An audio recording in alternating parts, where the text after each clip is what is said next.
Hello everyone, Ernest അക്കാഡമിയുടെ പുതിയൊരു വീഡിയോയിലേക്ക് എല്ലാവർക്കും സ്വാഗതം. അപ്പൊ IT ഉദ്യോഗാർത്ഥികൾക്കായിട്ട് 6000-ലധികം വേക്കൻസികളുമായി ഒരു പുതിയ നോട്ടിഫിക്കേഷൻ വരികയാണ്. അത് ഇന്ത്യൻ റെയിൽവേയിലാണ്. നമ്മുടെ RRB ടെക്നീഷ്യൻ ഗ്രേഡ് 3 നോട്ടിഫിക്കേഷൻ ആണ് ഉടൻ വരാൻ പോകുന്നത്. അപ്പോൾ IT-ക്കാർക്ക് അപ്ലൈ ചെയ്യാൻ പറ്റുന്ന മറ്റൊരു പോസ്റ്റ് ആയിരുന്നു ALP എന്ന് പറയുന്നത്.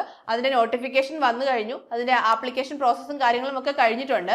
അപ്പോൾ നെക്സ്റ്റ് ഇനി വരാൻ പോകുന്ന പുതിയ നോട്ടിഫിക്കേഷൻ ആണ് RRB ടെക്നീഷ്യൻ ഗ്രേഡ് 3 ഇതെന്ന് പറയുന്നത്.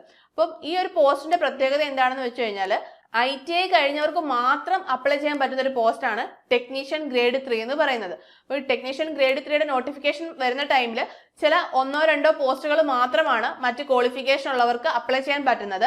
അതിൽ ഒരു 95% പോസ്റ്റുകളും ITIക്കാർക്ക് മാത്രം അപ്ലൈ ചെയ്യാൻ പറ്റുന്ന പോസ്റ്റുകളാണ്. ഇത്തവണ 6000-ലധികം വേക്കൻസികളാണ് വരുന്നത്. അപ്പോൾ കഴിഞ്ഞ തവണത്തെ നോട്ടിഫിക്കേഷൻ വന്ന ടൈമിലെ വേക്കൻസിനേക്കാൾ കൂടുതൽ വേക്കൻസി പിന്നീട് അവർ അനൗൺസ് ചെയ്തിരുന്നു. അപ്പൊ ഇവിടെയും നമുക്കൊരു വേക്കൻസി ഇൻക്രീസ് പ്രതീക്ഷിക്കാവുന്നതാണ്. അപ്പൊ നിലവിൽ നമുക്കുള്ളത് 6000-ലധികം വേക്കൻസികളാണ്. അപ്പം ITI കഴിഞ്ഞവര് ഈ അവസരം ഒട്ടും മിസ്സാക്കരുത്. കാരണം ഇത്രയധികം വേക്കൻസികളുമായിട്ട് ITIക്കാർക്ക് മാത്രം വിളിക്കുന്ന ഒരു എക്സാം മറ്റെവിടെയും ഇല്ല. ഇന്ത്യൻ റെയിൽവേയിലെ ഈ ഒരു അവസരമാണ് നിങ്ങൾക്കായിട്ട് വന്നിട്ടുള്ളത്. അപ്പം നമുക്ക് ഇതിന്റെ ഈ ALPയുടെയും ടെക്നീഷ്യൻ ഗ്രേഡ് 3യുടെയും സിലബസ് തമ്മിലൊന്ന് താരതമ്യപ്പെടുത്തുകയും അതേപോലെ എക്സാം പ്രോസസ്സ് എങ്ങനെയാണെന്നും അതേപോലെ നിങ്ങൾക്ക് ഇത് രണ്ടിനായിട്ട് ഒരുമിച്ച് എങ്ങനെ തയ്യാറെടുക്കാം എന്നുള്ള കാര്യങ്ങളാണ് നമ്മൾ ഈ വീഡിയോയിൽ പറയുന്നത്. അപ്പം വീഡിയോ മുഴുവനായി എല്ലാവരും കാണാൻ വേണ്ടി ശ്രമിക്കുക. അപ്പം നമുക്ക് വീഡിയോയിലേക്ക് പോകാം. നമുക്കറിയാം ALP എന്ന് പറയുന്നത് ലെവൽ 2 പോസ്റ്റ് ആണ്. അതേപോലെ ടെക്നീഷ്യൻ ഗ്രേഡ് 3 എന്ന് പറയുന്നത് ഒരു ലെവൽ 2 പോസ്റ്റ് തന്നെയാണ്. ഇനിഷ്യൽ പേ വരുന്നത് 19,900 ആണ്. മെഡിക്കൽ സ്റ്റാൻഡേർഡ് അസിസ്റ്റന്റ് ലോക്കോ പൈലറ്റിന്റെ A1 ആണ്. അതേപോലെ ഏജ് ലിമിറ്റ് രണ്ടിനും 18 വയസ്സ് മുതൽ 30 വയസ്സ് വരെയാണ് വരുന്നത്. കഴിഞ്ഞ തവണ കോവിഡിന്റെ റിലാക്സേഷൻ ഉണ്ടായിരുന്നു. ഇത്തവണ അതില്ല. അതുകൊണ്ട് 18 വയസ്സ് മുതൽ 30 വയസ്സ് വരെയാണ് ഇതിന്റെ ഏജ് ലിമിറ്റ് എന്ന് പറയുന്നത്. നമ്മൾ ടെക്നീഷ്യന്റെ റിക്രൂട്ട്മെന്റ് പ്രോസസ്സിലേക്ക് പോവുകയാണെങ്കിൽ ഇതിന്റെ പ്രത്യേകത എന്ന് പറഞ്ഞു കഴിഞ്ഞാൽ ഒറ്റ CBT എക്സാം മാത്രമേ ഉള്ളൂ എന്നതാണ്.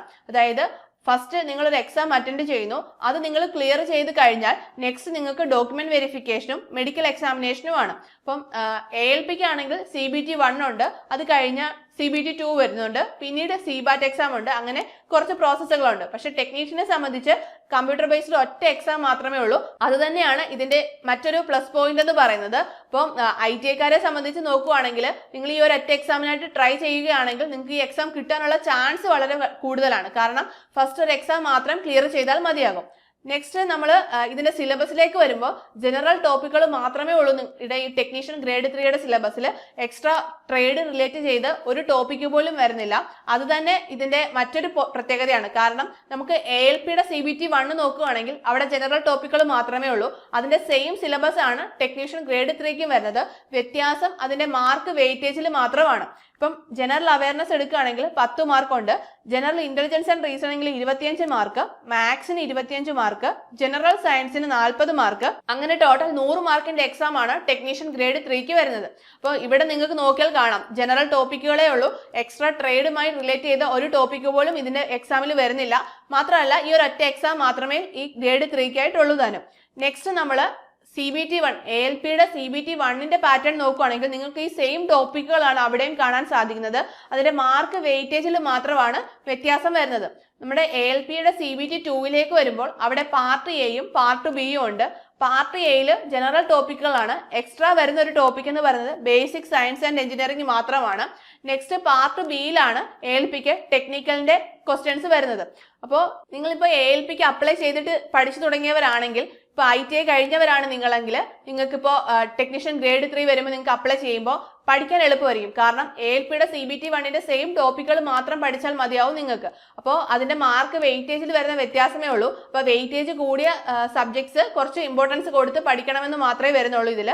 ഇൻ കേസ് നിങ്ങൾക്ക് ഈ വർഷത്തെ ALP അപ്ലൈ ചെയ്യാൻ പറ്റാതെ പോയവരാണെങ്കിൽ നെക്സ്റ്റ് ഇയർ വീണ്ടും ഈ പുതിയ നോട്ടിഫിക്കേഷൻസ് വരും. അപ്പോൾ നിങ്ങൾ ഇപ്പോൾ പഠിച്ചു തുടങ്ങി കഴിഞ്ഞാൽ നമുക്ക് നെക്സ്റ്റ് ഇയറിലേക്ക് ALPക്കും അത് ഉപകാരപ്പെടും. അപ്പോൾ അങ്ങനെ ഒരു എക്സാമിന് പഠിക്കുമ്പോൾ മറ്റ് എക്സാമുകളും എഴുതാനുള്ള ഒരു സാധ്യതയാണ് നിങ്ങൾക്ക് മുന്നിലേക്ക് വരുന്നത്. അപ്പം ITIക്കാരെ സംബന്ധിച്ച് ഇത്രയധികം വേക്കൻസികളുമായിട്ട് ഇനി ഒരു എക്സാം വരുമെന്ന് തോന്നുന്നില്ല. അപ്പോൾ നിങ്ങൾ ഈ അവസരം മാക്സിമം യൂട്ടിലൈസ് ചെയ്യുകയാണ് വേണ്ടത്.